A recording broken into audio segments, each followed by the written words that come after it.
నమస్తే, welcome to reflection news. Kerala అంటేనే దైవానికి సొంత దేశం. ఆ దేశానికి గుండెకాయ లాంటిది గురువాయూర్. కానీ ఇప్పుడు ఆ పుణ్యక్షేత్రం రాజకీయ రణక్షేత్రంగా మారింది. ఒకే ఒక్క ప్రశ్న 5 దశాబ్దాల రాజకీయ ముసుగును తొలగించింది. గురువాయూర్లో హిందూ అభ్యర్థి ఎందుకు లేడు? బీజేపీ అభ్యర్థి అడ్వకేట్ బి గోపాలకృష్ణన్ లేవనెత్తిన ఈ ప్రశ్న ఇప్పుడు కేరళ రాజకీయాల్లో భూకంపాన్ని సృష్టిస్తుంది.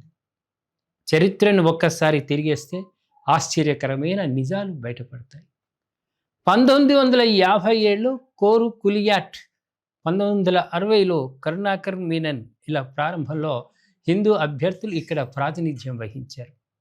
కానీ 1977 తర్వాత సీన్ పూర్తిగా మారిపోయింది.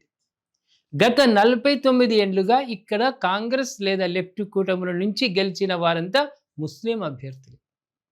బీవీఎస్ తంగల్, పీకేకే బావా, అబ్దుల్ ఖాదర్ ఇలా వరుసగా ముస్లిం అభ్యర్థులే ఇక్కడ జెండా పాతారు. సరిగ్గా ఇక్కడే ఒక చేదు ప్రశ్న పుడుతోంది. సెక్యులరిజం అని చెప్పే పార్టీలు ఒక హిందూ పుణ్యక్షేత్రం ఉన్న నియోజకవర్గంలో హిందూ అభ్యర్థిని నిలబెట్టడానికి ఎందుకు భయపడుతున్నాయి? డెమోగ్రఫీ ఈజ్ డిస్టెంట్లీ, అంటే జనాభా ప్రాతిపదికనే రాజకీయ భవిష్యత్తు నిర్ణయించబడుతుంది.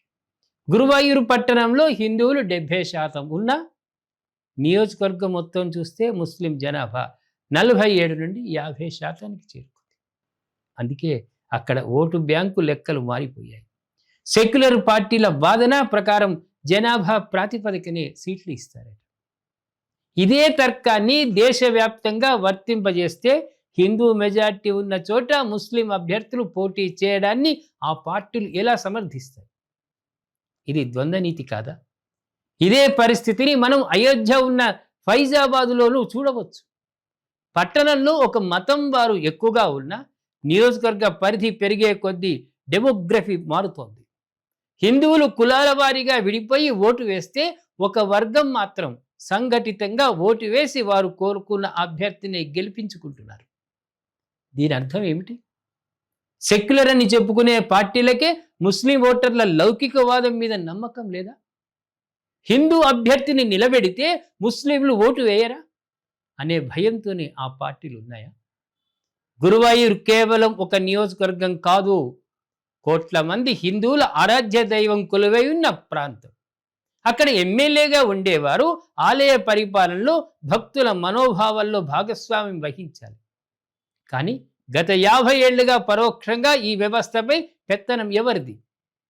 లౌకికవాదం అంటే మతపరమైన జనాభాకు అనుగుణంగా సీట్లు పంచుకోవడమా, లేక మతంతో సంబంధం లేకుండా అర్హతను చూడటమా?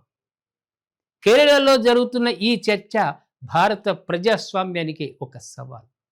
డెమోగ్రఫీ మారితే డెస్టినీ మారిపోతుందా? మన సంస్కృతి సాంప్రదాయాలు ఓటు బ్యాంకు రాజకీయాలకు బలి కావాలా? నిజం నిలకడ మీద తెలుస్తుంది.